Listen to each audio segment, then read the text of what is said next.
Nearly 13 years later to the day, Halo 2 has been re-released to the PC as a part of the Master Chief Collection.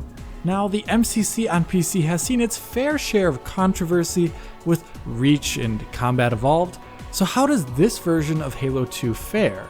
What does it bring to the table, and does it make those same mistakes as other MCC releases? To start off, I can unequivocally say that this release of Halo 2 and its remake on PC has many great advantages over that original 2007 release of Halo 2. The greatest advantage comes from the inclusion of the remade graphical and audio presentation. First, you have the replacement of the game's in-engine cinematics with mind-bogglingly gorgeous pre-rendered films by the Team Epler Studios. Then there's the graphical and audio engine change to Halo 2 itself, where nearly every single aspect of the rendering, the game assets, and presentation have been changed with updated techniques.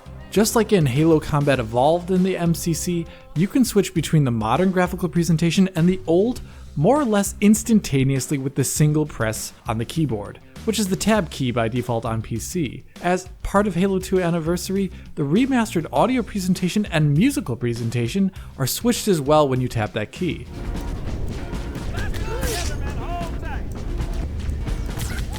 Now, there's much to say about the Anniversary presentation and why I think it's such a great thing.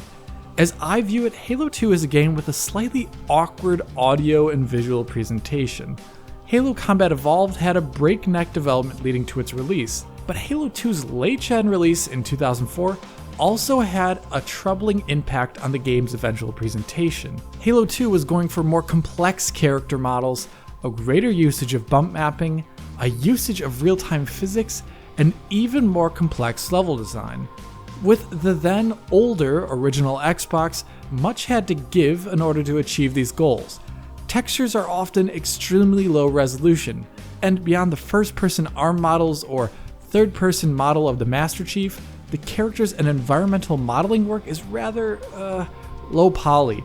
This turn towards a greater realism and simulation on hardware that could not necessarily cope with it is one reason why the original graphics today have scaled a bit differently over time than those found in Combat Evolved. Halo Combat Evolved's more simplistic geometry is often offset by its vibrancy and color, its greater usage of tiling textures, and some rather timeless hard surface and material work. Another reason why Halo 2 has a very particular look to it is due to a change that happened mid-development cycle. Originally, Halo 2 was going to have a Doom 3 style of rendering focusing on real-time lighting and hard stencil shadows. This renderer was dubbed P-Stencil, and you can see what it might have looked like in the original Halo 2 reveal trailer, with the awesome real-time lighting and shadowing that is found all across this trailer. When you look at screenshots from this renderer, you can see how that bump mapping focus that they had, like in Doom 3, really comes to life with real-time lighting and shadows. So when P-Stencil was dropped in place of more traditional baked shadow maps mid-development, I think there was some fallout on the game's eventual presentation. A number of areas in the final version of Halo 2 with baked shadow maps look almost like they're unlit, or flatly lit just with a very ambient fill light with no directionality. So areas look shadowless. Even if shadow maps are there, like you see in this shot, the shadows are of a very low contrast and low resolution and very diffused, so there's not really any direction of bounce lighting in those shadowed regions. Shadowed areas are just very plain. This is the key area that the remade Anniversary graphics improve on. They give directional lighting a huge push, with real-time shadow maps being added to scenes, which generally increases the contrast across the entire image. Another aid in this is the usage of screen space ambient occlusion to help give shadowed regions more diversity. The Anniversary graphics also use baked light maps that include global illumination. This global illumination then adds in static bounce lighting in and around areas, causing a greater variation in the dark screen regions. So the Anniversary graphics have quite a more vibrant look than Halo 2's flat ambient hues. On top of this more vibrant lighting, other effects have been added, like parallax occlusion map textures on the ground or on walls to give them more 3D detail, or parallax mapped bullet decals for when you shoot ballistic weapons at metal walls, giving those bullet holes some nice 3D depth. Then you have these really nice lens flares from the sun or from plasma effects, or the rather impressive particles which receive lighting and shadowing. There's just a lot in this remake visually, which adds into areas where the original game was lacking, adding some vibrancy and consistency into the artwork that the original presentation was missing. And it does this without dramatically changing the base art style. I really only have praise for Saber Interactive getting it so right in this second game. Then there's the audio. Halo 2 Anniversary comes furnished with a remade score by Skywalker Sound, adding in a much greater dramatic emphasis in many scenes with a different default musical mix. This includes some special tracks from Periphery's Mish Mansour, leading to some surprising atmosphere in scenes, like this djenty version of Dream Theater here.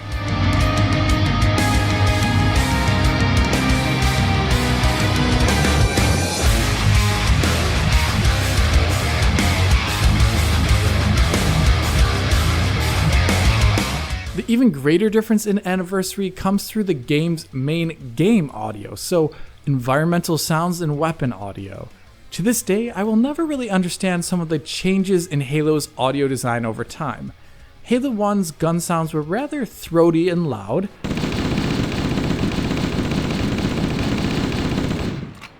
yet a number of guns in Halo 2 and 3 sound much tinnier in comparison. Halo 2 Anniversary changes this up with much more verbose weapon audio. Whereas shooting an SMG sounded like you accidentally might have dropped some pebbles on the ground in the original version, now it sounds like a submachine gun. Or you have the sniper rifle, the carbine,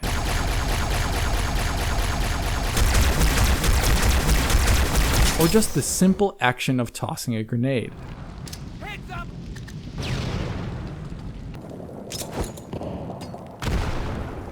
All these sounds, with their greater bass and impact, make shooting in the game much more enjoyable. I actually found myself using weapons I did not typically prefer, as they felt more powerful with the new audio. This change in audio just goes to show how incredibly important satisfying audio feedback is in a first-person shooter.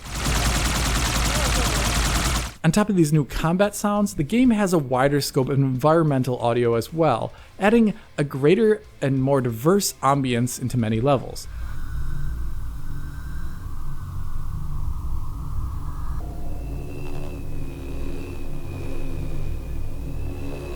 So just small details which add up in the end. When you combine the audio and visual differences, Halo 2 Anniversary is for me the best looking and sounding Halo 2 has ever been as a game, and the Anniversary mode is my preferred way to play it. But how does this Halo 2 Anniversary as a part of the Master Chief Collection fare as a PC game?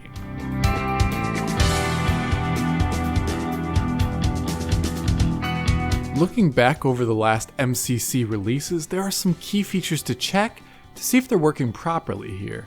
The first of which is high frame rate above 60 FPS. Halo Combat Evolved supported high frame rate above 60 with some screen elements like screen shakes, antennae movement, and plasma shots being 30 FPS. Halo Reach had a more broken high frame rate option where 120 FPS looked and felt worse than 60 FPS as mouse movement and animation had pacing issues. It was just dreadful.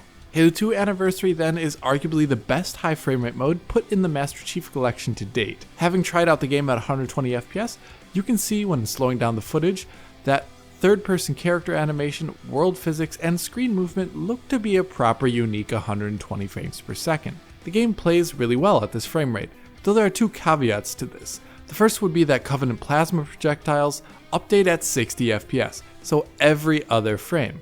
Then there are hand animations. For some strange reason, the gun in your hand, like a battle rifle reloading, updates its animation frame at 120 FPS, but the hands reloading the battle rifle update every other frame, so 60 FPS. Your hands in the game update at 60, while the weapons in them update at 120. This makes the hands look jittery in-game when they move or when you do full screen actions like throw a grenade or use the energy sword. I think this is an oversight though, and should and could be fixed. Then there's general internet connectivity. The Master Chief Collection has problems when you try and play co-op over the internet. The non-host player can be subject to intense input latency, and I unfortunately have to report that this is the case with Halo 2 Anniversary.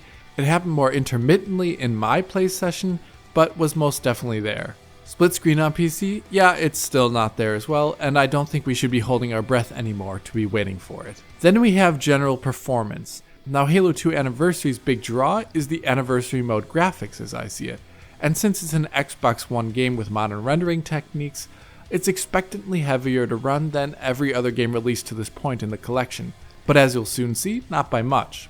As part of the options in the game, you can go above and beyond Xbox One and Xbox One X settings by turning on graphics to enhanced. With enhanced on Halo 2 Anniversary, I noticed really only two changes. The resolution of real-time shadow maps is slightly increased, with the range of casting for higher resolution increased, like you see here. Then there's an increase in texture resolution, which requires you to reload the level for it to even show it all. So you get much more crisp textures on some objects like the leaves here. Small things for a small performance difference. When GPU limited, it costs 1 or 2% performance on an RTX 2080 Ti at 4K. When CPU limited though, that change was greater with an 8% performance cost for using enhanced graphics. Going to the mid-range and playing with enhanced graphics, I saw that both the AMD RX 580 and Nvidia GTX 1060 managed to be higher than 60 FPS at 1440p, which is generally great performance. The RX 580 in this scenario of me driving the tank across the bridge here manages though to be 20% slower than the GTX 1060, with it seeing lows into the 70s and sticking into the 80 to 90 FPS range. While the GTX 1060 will be spending a lot of the time here on the bridge above 100 FPS with far less drastic lows. At 1080p, the GTX 1060 would most definitely have enough grunt to power through to 120 FPS and even higher. Turning up to the lofty 4K with the same enhanced graphics, that difference in performance between the two cards lessens a bit, with the RX 580 being 16% slower on average than the GTX 1060, with both cards not being really able to maintain a flawless 60 FPS here. Though it should be said that GTX 1060 does a far better job of it. In this game, if you're looking for 60 FPS at 4K, I would recommend something like a GTX 1070 or even higher. So it performs well enough on the mid-range, but there is something happening here which perplexes me.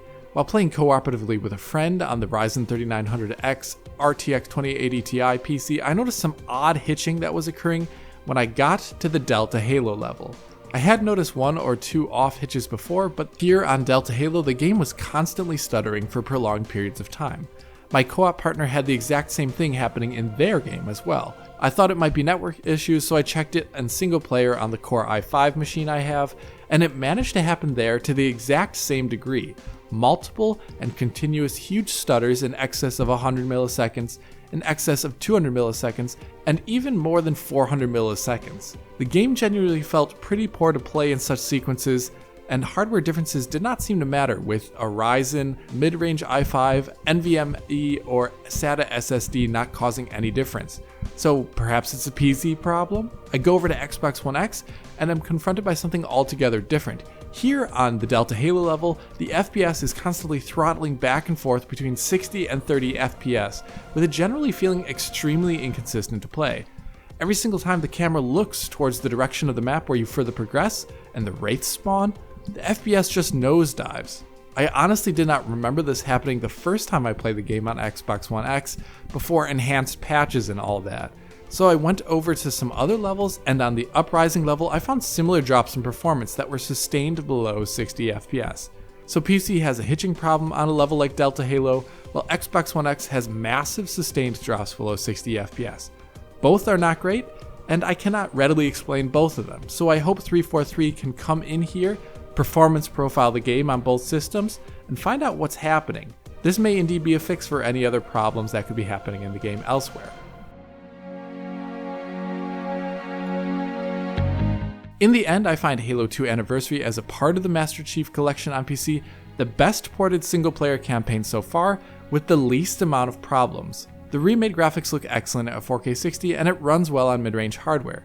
I find the game much better than the vintage PC version from 2007. But things once again need improving. It would be great to see 120 FPS work for all screen elements, such as your hands or Covenant plasma shots. It is also important that performance hitching be addressed, as it has a big impact on the enjoyment in one of Halo 2's best levels. And even though this video was about PC, something really has to be done about Xbox One's performance in Halo 2 Anniversary. By the sampling I played, it was really below what I expect. I guess we'll be waiting for fixes then, and until then, I hope you enjoyed this video. If you did enjoy it, hit that like button and subscribe to the channel. If you're already a subscriber, then please consider hitting that little bell in the corner to be informed as soon as Digital Foundry posts a video. If you want to support the creation of our content like this video, support Digital Foundry on Patreon to help us out and get access to years worth of Digital Foundry content in high quality for download. If you want to talk to me about the Master Chief Collection on PC, write a comment below or follow me and Digital Foundry on Twitter. And as always, this is Alex, bidding you farewell und auf Wiedersehen.